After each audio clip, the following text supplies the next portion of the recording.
Welcome to today's edition of Mental Health Matters. We're going to be talking about stereotypes and how it affect our society. I have Diana Garcia on the show, and she's going to share her experience, and I'm going to share my experience of what it's like being stereotyped in society. Get you something to drink, get you a snack, and come on back. Good morning, Diana Garcia. Good morning, Jesse. How are you? I am doing well. I'm a little bit tired today. Got up, as you know, I get up in the morning and work out and, got that out the way. And so after I finish this, I'm just going to relax and just chill out for the rest of the day and just get ready to start my Monday tomorrow. How are you Yay. doing? Monday. I know. I know. How was your weekend so far? How was your fourth? Oh, it was good. How about yours? It was good. I ended up, what did we do? We ended up going downtown. Man, so it was crazy because last year we went to see the fireworks and they ended up, doing the fireworks early last year. This year they started like extremely late, so we ended up leaving and some of the family and friends stayed down there to just see the whole thing through. I did have on a jacket, I had on a short sleeve shirt, so I was freezing, needless to say, because it was out of water and all that. Freezing? I was Wow. cold. I It was was that very cold. cold. Oh, Oh yeah, wow. I was Man. cold. I was cold. So I thought the weather was perfect. it was nice, but for me, I was cold because it was later at night, and it went up to like 80 some degrees that day anyway, so the temperature dropped that night. So Wasn't that nice? That hardly ever happens on the 4th of July. uh-huh. Right. So it was fabulous. Yeah, people had their chairs sitting out, family. I mean, it was just everybody out there. And they obviously, they come early so they can get a good seat so they can see the fireworks as they, start to go off. So, but yeah, Yay. yeah. But Darren, um, what did you say you did? I'm sorry. Oh, I just had an early dinner with friends. I have a little dog and Okay. she's deathly afraid of fireworks. So Yeah. I can't do any fireworks or even watch them because she just starts freaking out. So Wow. we just kind of I stay in on the 4th of July, which I like to light fireworks too. So ever Yeah. since I've got her, I'm like, that really is the pits. Yeah. So Yeah. got home early and after having dinner with friends and so we just kind of chillaxed and just, just watched a couple movies that I had recorded and she was Yeah. fine. Nice. Nice. You had a really laid back chill. Lay Which is back. And nice. but then I worked yesterday, of course, but that's okay. So I knew I had to come home early anyway because had to work the next day, which was yesterday. But Yeah, well, ain't nothing wrong with making a little bit extra dough. hey, man, you gotta have a little bit extra, just Yes, absolutely. So Dan, why don't you reintroduce yourself to the folks who may be watching this for the first time? Yes, my name's Diana Garcia. I'm a supervisor at a nonprofit for with the housing coordinators, Hmm. and been in this business, so to speak, for the last 5 years. Yeah, absolutely, absolutely. And Diana is very passionate about what she does and helps a lot of people too. So thank That's the you best for that. part. It's not the money; it's a nonprofit. Hello. Yes, exactly, exactly, exactly. Um, when I was thinking about this topic, it was interesting. because I've been watching different podcasts and just different topics and stuff. I do that to try to come up with things to talk about that pertain to mental health and how it affects our community, meaning society as a whole. And I was watching this one about females and how females, even today in our society, how, females, have came a long way. They're able to vote and just, and so I was just like, huh, that kind of sparked my interest in, and I started doing my own research outside of that about stereotype. And I felt like this would be a good subject to kind of talk about today because it affects a lot of people in so many different areas. And so I just wrote down a really simple definition of what stereotypes are. So stereotypes are assumptions we make about people on their belongings in certain social groups. And as you know, the society we live in, that can cross so many different levels. Um, and then I looked up what causes stereotypes, and it's varies of sources such as the media, parents, family member, culture, schools, and society can inform and shape societal stereotypes.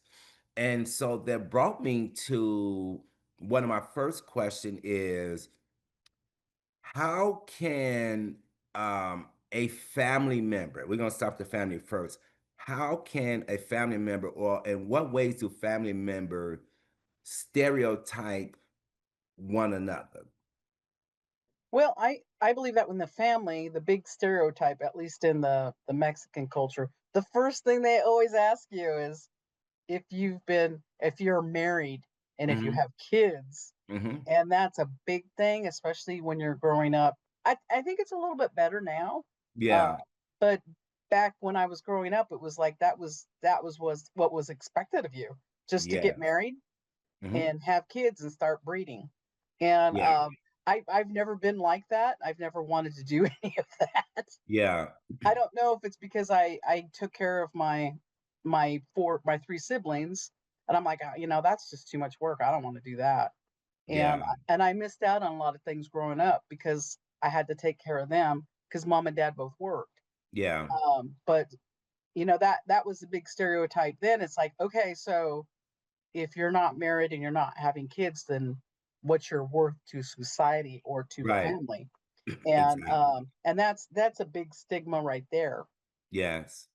And Absolutely. I don't know if that's happened to you with your family, is if that's something that is pushed. I mean, more with females than Hmm. males, because you were talking about the female Yeah. aspect of this.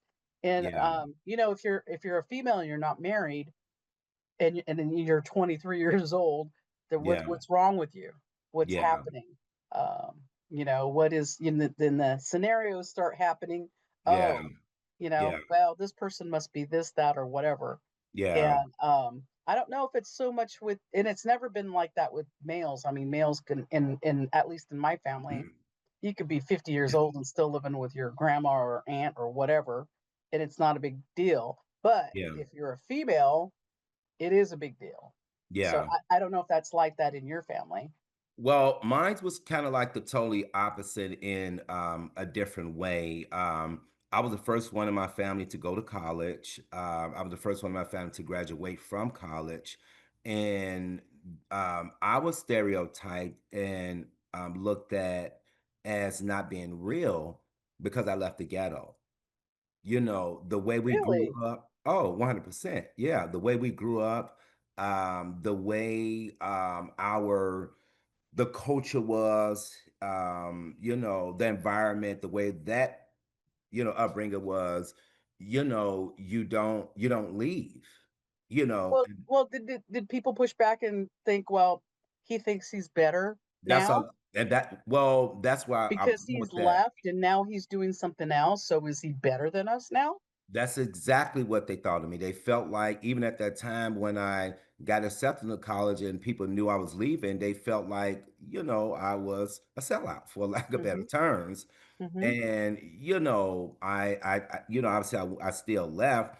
And then when I would go back to visit, they, say I was talking white and I thought I was better than them and things like that. And, for the life of me, I never understood, like, why wouldn't somebody want someone to excel in life when it comes, through education and things like that. And, even to this day, that is still looked at, not as much or not as bad, but it's looked at. Oh, he left and now he lives in California. We're still here, and things like that. So that's how I, dealt with it. And those are the things that I went through in terms of stereotype, because the neighborhood we grew up in, there was a lot of gun violence, drugs, and dysfunctional, activities going on. But despite all this craziness, there was a level of loyalty to stick to the upbringing. It's like you don't leave. This is how it is, and you're gonna die here. and That's a way of life. Way of Right. life. And I never had that way of thinking. I was just around it and I was mixed in it, but I didn't go as far as a lot of other people did that I grew up with. So that's why it was easy for me to detach myself, stay in school, graduate, go to college and different things like that. I'm gonna tell you some, even with me graduating from my high school, grade school, nobody never came to my graduation. Not one person. Family, Really? What gave you that drive or that ambition? There must have well, been somebody that said, "You know what, Jesse? There's a better life." So, or how did that come about? Because someone had to place that seed. Well, I think growing up poor, to be honest with you, having rats and roaches and things like that, and watching my mom, receiving public assistance, food stamp, going to to the churches and getting food, her not having money and just having a lack of resources to provide for the family. I think that by far was my drive. I've always was one of those kids, and even today she would say this, you were different. And while all the other kids was playing, I was reading books and I was like trying to her words, like it's like you were just trying to figure it out. When the other kids, would go to sleep, like my sisters and brothers, because we all slept in one room, I would be up scared, according to her, in the living room because the rats and roaches was in there. And she always said I never was able to adapt to that way of life. And I think for me, because it was very traumatic for me at a young age, I just, in my mind, I excelled in school. I don't know why, but just always good in school. And that's why I got my comfort. That's why I got my motivation. I knew I was good at something that took me away from all this crazy stuff that was going on. And I think that's where my drive came from. But Wow. Wow. So that positive affirmation from doing well in school, hearing yes. that positive information, Oh yeah. and knowing that that was positive, uh, Yes. and that's always the key there, especially with kids. You don't know what's positive or negative, Yeah. especially if you're in an environment where it's just all negative, and Yeah. that's all you know. Yeah. So you think that is positive. Yeah. So that's 100%. interesting. That's interesting that there wasn't not one person. I mean, your mom let No, you, no. said, okay, well, you're just different, but didn't discourage you. So that in itself helped by not discouraging you and saying, you Well, know what, you need to stop that and just go do what you need to do because this is who we are and this is what we do. yeah. Well, there was a lot of discouragement because my mom was an alcoholic, and she felt like, she knew in her heart, because she was always say, "You different. You ain't no better than the rest of my kids." I was Oh, excelling she in would say school. that. Oh, Oh you're no yeah, better. all the time. Oh Oh, yeah. ow. Yeah, Yeah. all the time. I mean, because I was excelling. I mean, everybody dropped out of high school. Some of them dropped out of grade school, except my older sister, but I was just topping the charts in my grades and stuff. I was back then, it was called gifted classroom. I was in, I was just doing well. I would come home with, my certificates, perfect attendance, and show her. I always want to be proud of me, but it meant nothing to her. But when my sister or my brothers and them come home with some of, they have like some type of meeting or whatever, a trip, she's all in for that. So I knew the difference because I knew the way that I was being treated. I did have two teachers, Miss Littleton, Miss Brooks. I never forget them, who knew that something was going on in the home. They saw my drive, my hunger to succeed, and these two ladies taught different subjects, but they started to join forces and be friends because of me, because they were trying to figure out how to assist me outside of school. And I remember they had a conversation with me, was asking me probing questions about how things are going at home, and just but I would never give them anything because I didn't want to be put in the foster system. I didn't want to get taken away from my mom. Obviously, I didn't want my brothers and sisters. So all the dysfunctional stuff that was going on, I just kind of kept it on the inside. But these women were wise enough to know there was something going on. But they looked at it like you come to school every day, you're excelling in school, but they could just tell like he got some stuff going on. And then when I graduated, I mean, it was very telling. Nobody, showed up. So, but yeah, that was just honestly, it was fuel for my fire. But that's just how it was the way I grew up. The stereotyping of you trying to make it, you trying to leave us, you trying to get away from what we are supposed to be. We supposed to die like this with the guns and the drugs, and no, that ain't gonna be my life. And so Well, that was good that you had those two teachers that were at least looking out for you, yeah, at least doing everything in their power to assist you and with what they could based on of course what you would say and not yeah, say yeah, because I mean being a little kid I can't even imagine because you probably wanted to say something but knew if you did oh yeah, then you knew it would happen oh one and, hundred and percent, it would be your fault because of what you said yeah, because everybody else is like, whatever, this is how we live. But you're like, I want to do something different, but I don't want to hurt my family either. right, So even with all those dynamics with your family, you were still very loyal to them. yes, one Pretty hundred percent, amazing, yeah. especially having that negativity. But family. Even though your mom, was an alcoholic and all that, but the family core was still important to you. 100%. It's funny you said that 'cause I was telling somebody yesterday. I went through a lot with them. A lot. Just it's so much to unpack. But I will say one thing my mom did do. She made sure she had food in the house and cooked for her kids every day. That's one thing I've always appreciated about her. She makes sure that her kids had a meal. However she got it, she was gonna get it.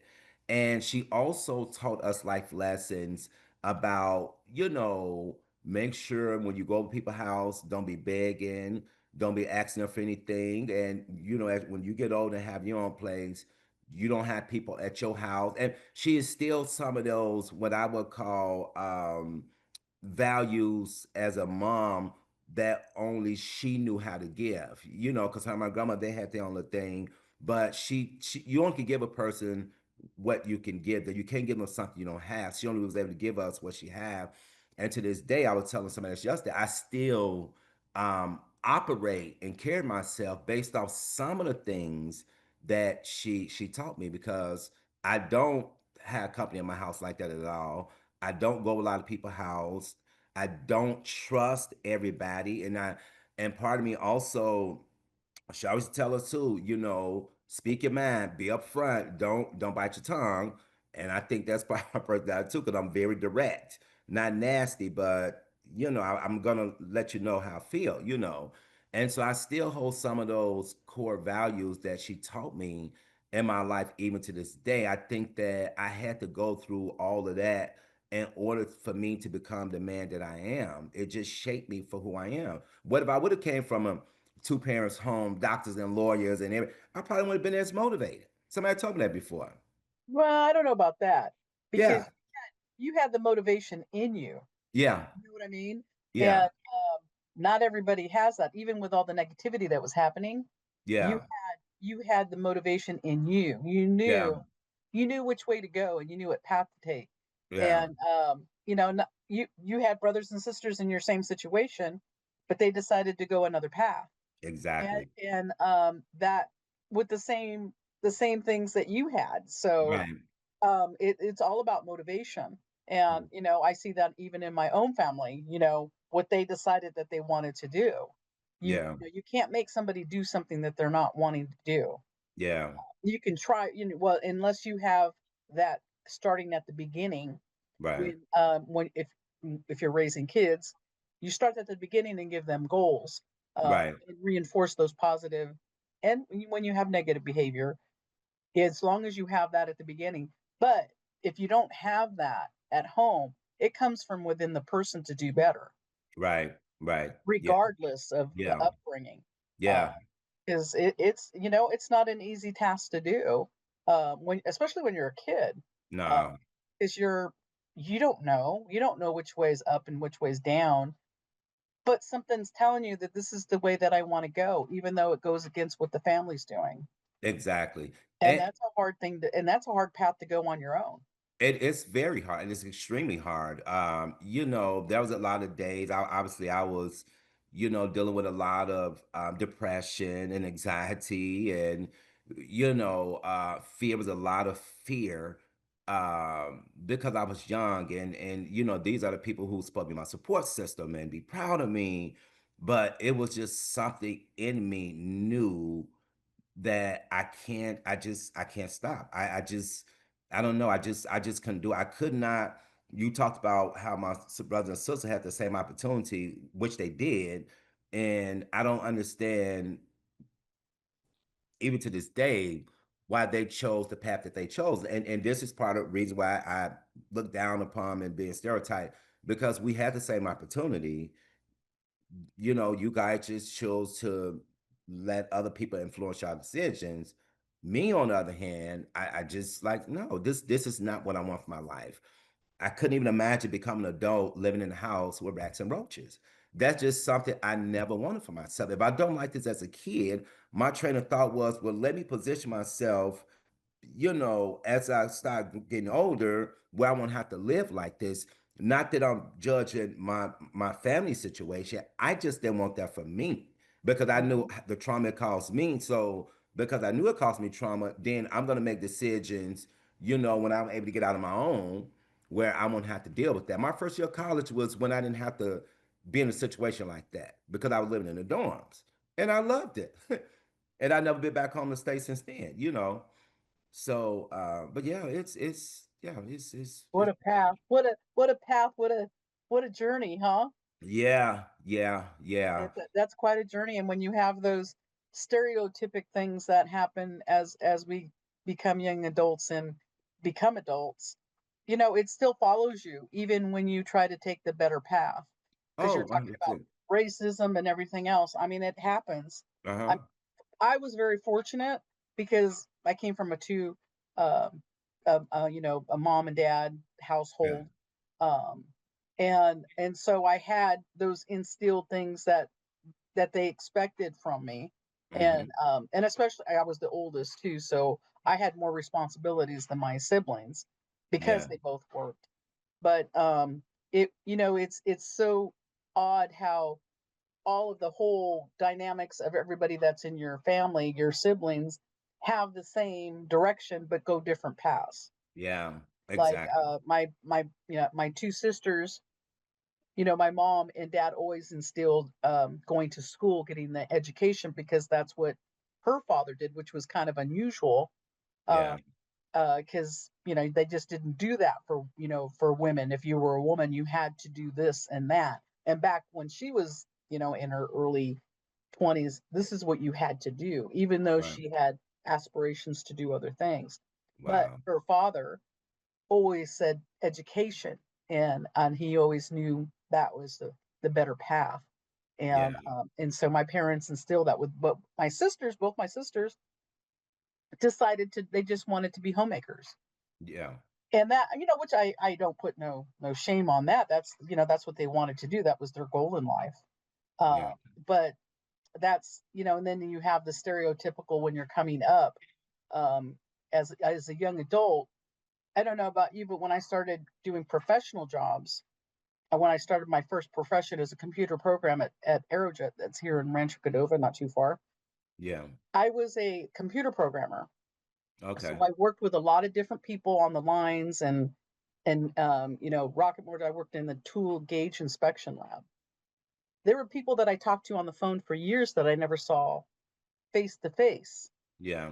which was interesting because I remember this one encounter with somebody who was Caucasian. I had never seen her. I'd been working in the lab for, I don't know, 3 years. And so when we met the first time face to face, she says to me, she's like, "Oh my gosh, I thought Garcia was your married name." Oh, And I go, "Excuse me?" And she wow. goes, "Well, you speak so well."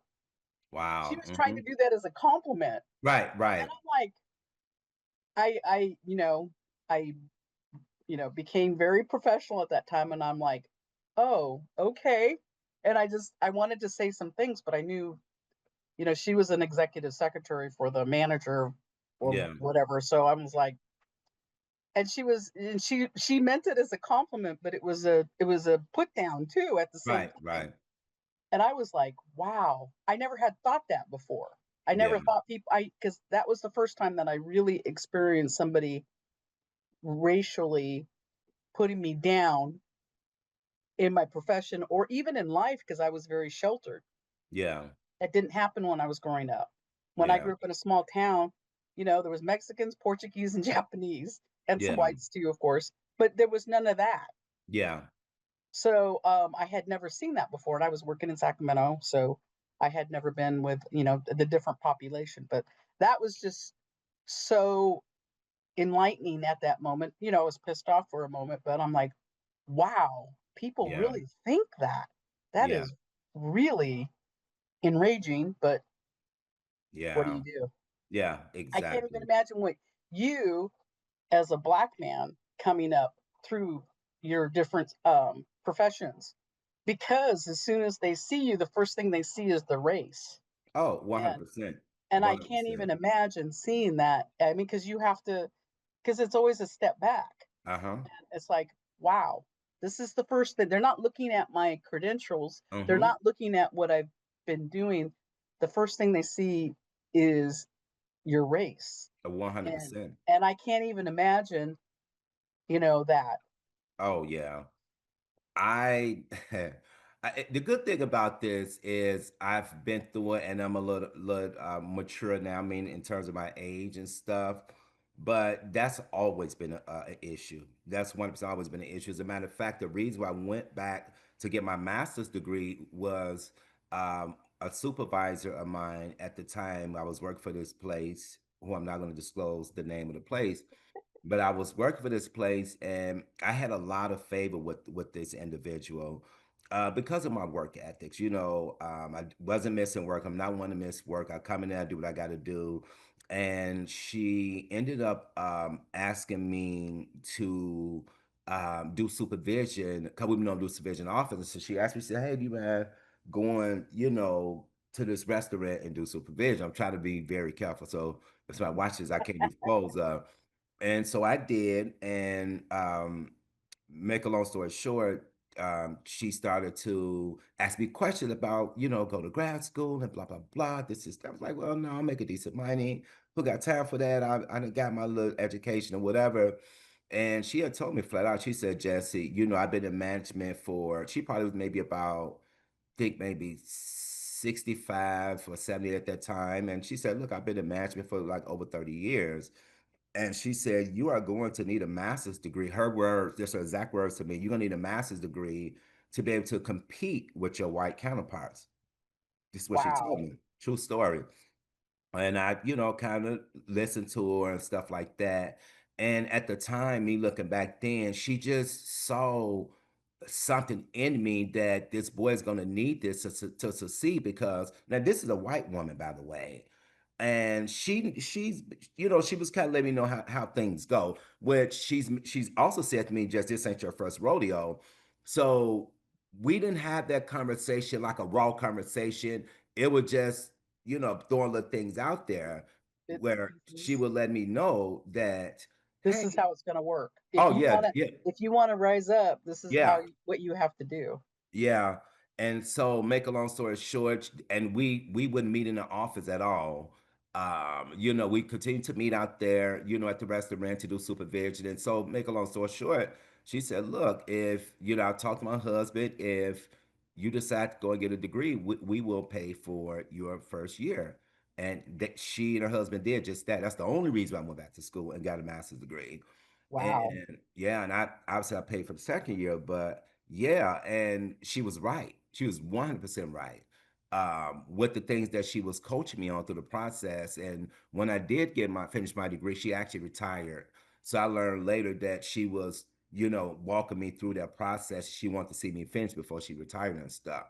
But yeah, That's it, pretty amazing. That's pretty yeah, amazing because she had the insight and knowledge to know that your race uh-huh, was gonna be your downfall, even though it yes, had nothing to do with your abilities. uh-huh, yeah, And how often do we have that in yeah, our world of behind the scenes, so to speak, especially with managers? yeah, Uh, that's wow, that is yeah, amazing.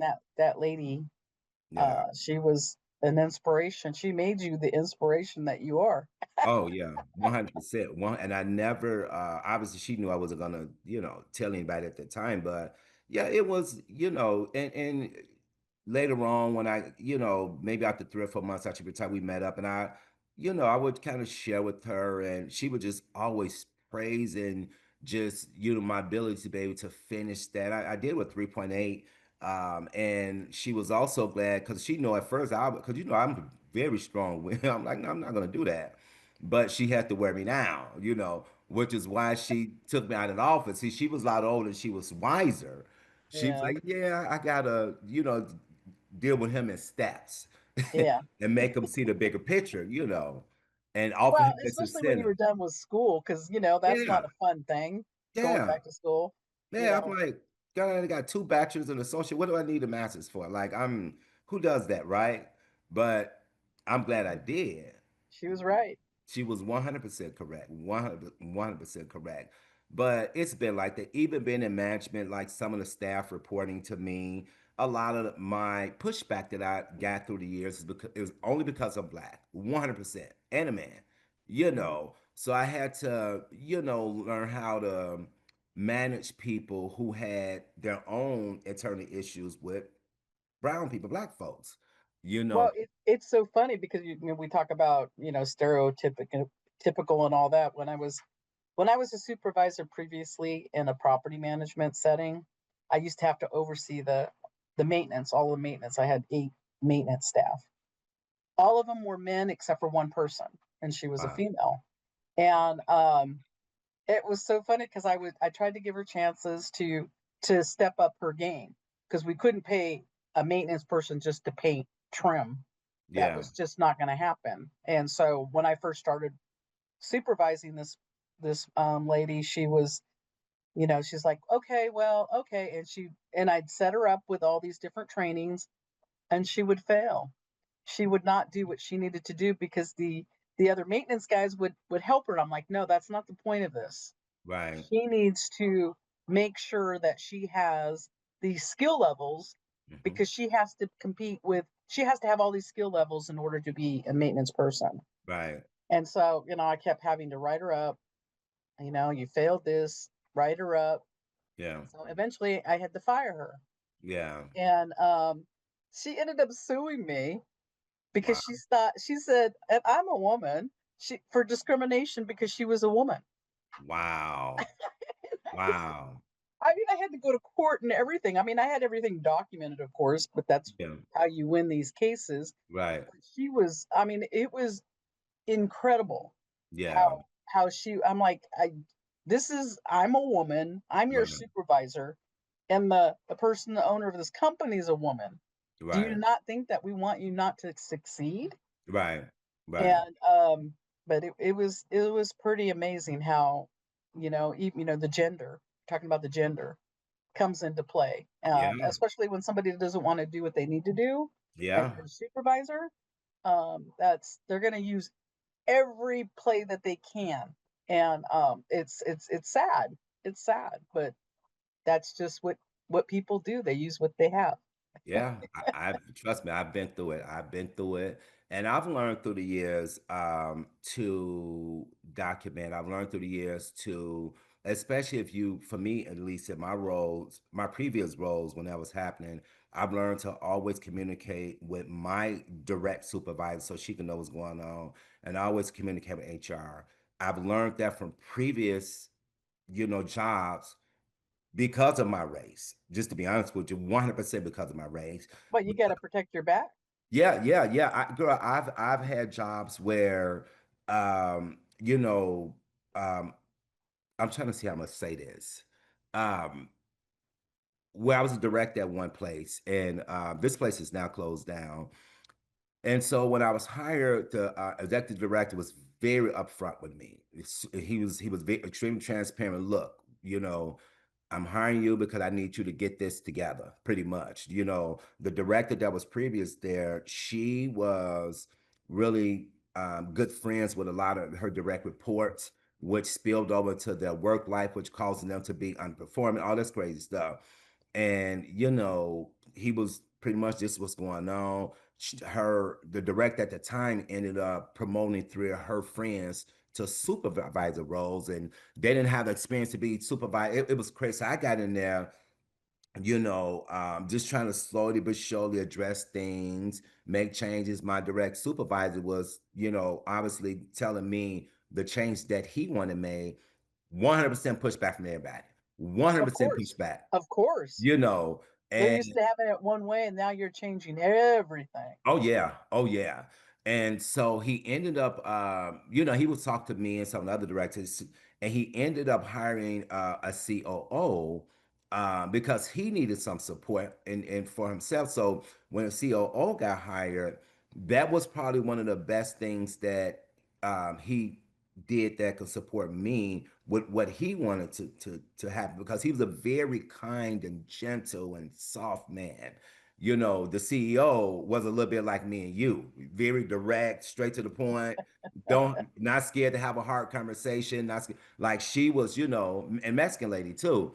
And so she started to see what was going on and things like that. So she got HR involved, and she pretty much was like, "Look, this is what I'm seeing. I'm new here, fresh eyes, fresh ears.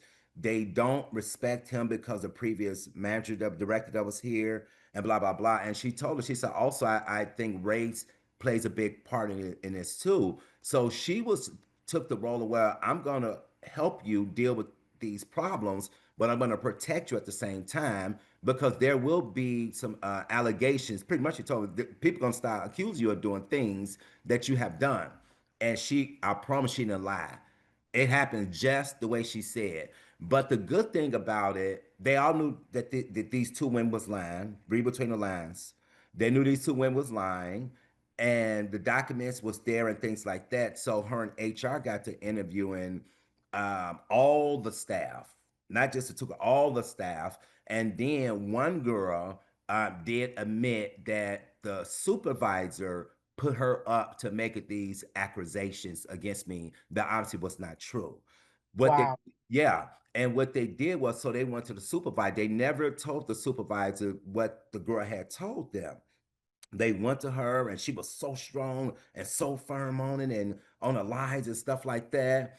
And they waited for maybe like 3 or 4 days. They kept meeting with her and interviewing her. Her story did not change at all. And then they dropped the bombshell and told her what the other girl told her, that she put up to doing. And that's how they got rid of her. It was just, but I'm saying, for these situations, I've learned to try to carry myself in a certain way because I am a black man. Let's just be real here. Yeah. Well, and documentation's everything. Oh yeah, People can 100%. say whatever they want to, and when Yeah. you have these conversations, and me as as a Mexican woman too, because of discrimination, Yeah. because right now I work with a lot of Caucasian people, so I Yeah. have to, and I know there is a stigma there, even Yeah. though Yeah. it's not. You could just tell, Yeah. you Oh know, yeah. I could tell, and Yeah. I don't really care. That doesn't bother me, but because I'm like, I'm just going to document these things. Yeah. This is how it's going to work, Hmm. and this is how you get through that. And it's so enraging in terms of it all comes down to your race because that Hmm. part is going to be exposed. Right. regardless of what you do or say. It's Right. always going to be, when in my case, you're a woman and you're overreacting, you're being Yeah. emotional, Yeah. you're a Mexican and you don't understand what's happening and understand. Which is I mean, crazy. so, that's just what we have. Yeah. And all we could do is just document and lead and treat everybody the same, Yes. because that's the key there, is to treat everybody the same. That's Even it. though you don't want to, but you have to Yeah, when you you're have to. You have to be you have fair. to when you're in a supervisor You role. have to. You have And, to. and plus, I look at it in a different way too, because if you do have somebody that's, a different race or a different gender, you kind of have that empathy too, and redirect them and Yeah. or and talk to them and have that, so they know that they're Yeah. not different. Or even in the mental health aspect of it, because we have people that we work with that are mental health issues, and Yeah. the discriminations of mental health and what that means. We Yeah. haven't even talked about that part of this whole Yeah. picture yet, but Yeah. we just have to make sure that we have everything documented and we treat everybody the same. And plus, we have the empathy knowing that this is what other people might think of us because of our race. Yeah. That's 100% facts. I want to talk a little bit about, go back a little bit too about the family. And this is geared on specific cultures. I have friends that are from, I mean, I have a diverse group of friends. I'll just say that. And I have one friend who comes from a very strong family in terms of being close and following traditions and things like that. And he is just not one of those people. He's not one of those people at all. And, he got one sister, and he's the only boy, and he got one sister. And the sister kind of follow the tradition, and things like that. But he was like, I remember him telling me at the age of 11 years old, he was like, he was a very shy kid. And he said part of his character or his ability to be shy was because the culture, the way he was brought up, and different things like that. But he said when he would go to school, he felt like other kids his age had freedom, because of the way it appears that their upbringing was. But he always felt like he just had to follow his dad, because his dad is a professor um, at one of the universities. I have to say that, and they was molding him to follow his dad's footsteps. A very smart guy, but he didn't feel the need to do it, so he started doing things his way, which caused his family to go in an uproar. They didn't understand, your dad is a college professor, and what are you going to do? And blah, blah, blah, blah. But he wanted to take a different path. And he did take a different path. And because his family was pressuring him so much, he ended up started using drugs. Yeah, the You know, coping mechanism right there. yeah, yeah, The coping I mean, when that happens, unfortunately, especially when you're pushed to the edge, it's like, I yeah, gotta do something. I yeah. gotta do something to help me cope with that. Yeah, Yeah. yep. And and of course, once he got out there in that area of his life, they couldn't tell him nothing. And his mom, which is crazy to me, this prophet to tell you. So his mom had somebody to come and kidnap him in the middle of the night, okay? And Whoa. take him to the rehab. It was a locked rehab facility where he was there. I think he said for, I want to say, a year or two. I think maybe 2 years, where he was not able to get out, make phone calls. He was forced to get clean and sober. And he was saying how he started having so much resentment in his heart towards his mom and dad and things like that. So when he got out, he was on a straight and narrow and things like that, but he was like, the resentment was so strong that he started to like, I'm just gonna go back and do what I've been doing. Because in reality, he was like, I never wanted to get clean. I was just forced to get clean. and with all this trauma, somebody coming, he said he didn't know what was going on until he actually got to the facility where they told him that, his parents was the ones that set this up and paid for him to stay there. It was crazy, crazy. Crazy. Well, in our society today, that is something that cannot happen, Oh, yeah. well, especially here in California. Yeah. Uh, I mean, even when you know that there's nothing there, we come across people that have that situation where they don't want to get clean. They don't want this is like how they want to live, and which is fine. Yeah. We can't. I mean, everybody has free will, but I can't even imagine that poor guy being forced to do something he didn't want to do. Mm-hmm. And I mean, it's almost like you have to break a person Yeah. in that regard for to be have your rights Yeah. taken away from you. Yeah. And I know there's good and bad in that because I know when you talk about conservatorship or people having payees and all that, it's something that helps the person. But if they don't want the help, I think in the long run that does not help them if you force them to do something I because they're agree. not going to be committed to it. I And agree. I can't even imagine how is that. How is your friend now? Is he has he is he still upset, nasty, or has he moved on?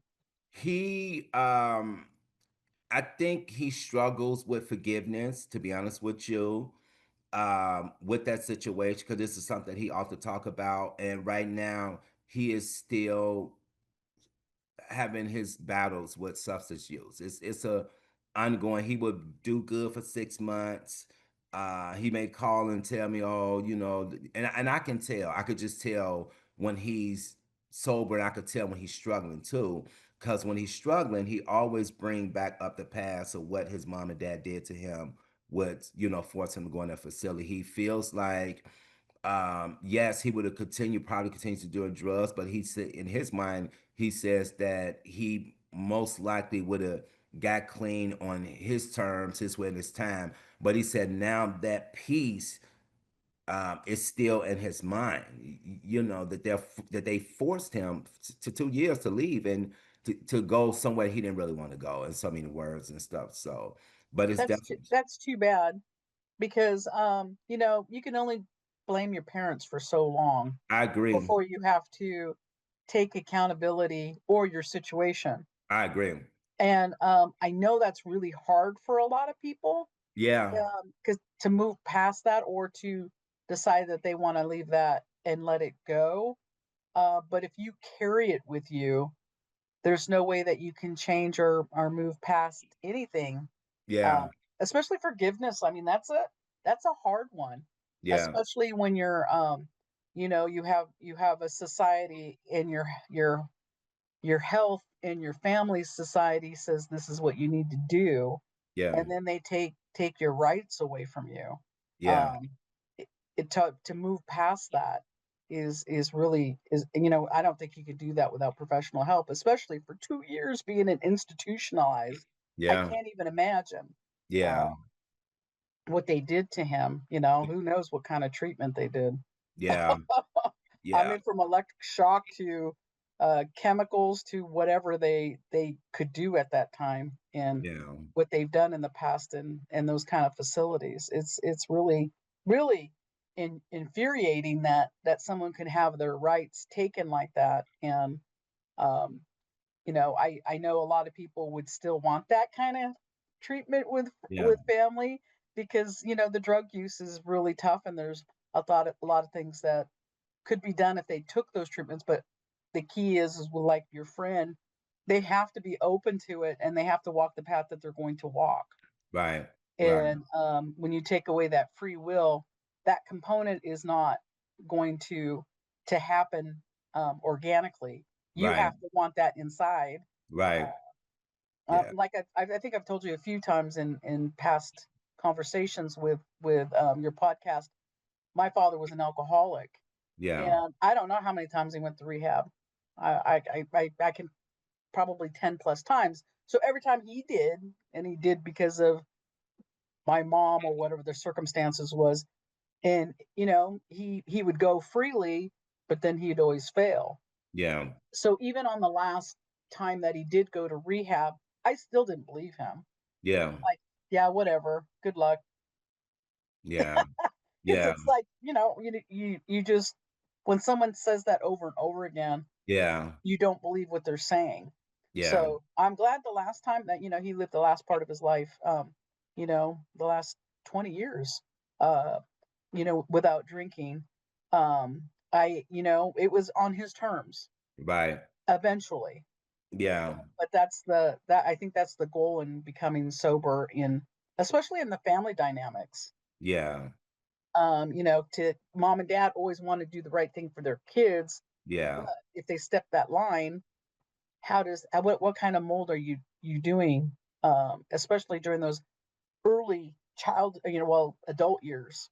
Yeah. uh yeah, it's quite a process, and I'm really sad for your friend, because Yeah. I wonder if he'll ever be able to move past that. Hopefully he will someday. Hopefully he will. I've shared my personal experience of things I went through with my family, in hopes that, it's a little bit different, but I've shared experience where in hopes that it will cause him to step outside the situation and forgive them, and to know that now he's an adult. That was back then.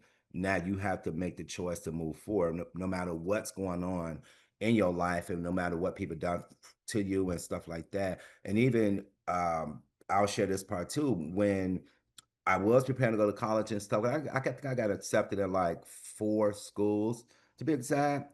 I was using my mom's address, and unbeknownst to me, she was throwing the mail away, all my Oh, stuff away. Oh, true story, true oh, story.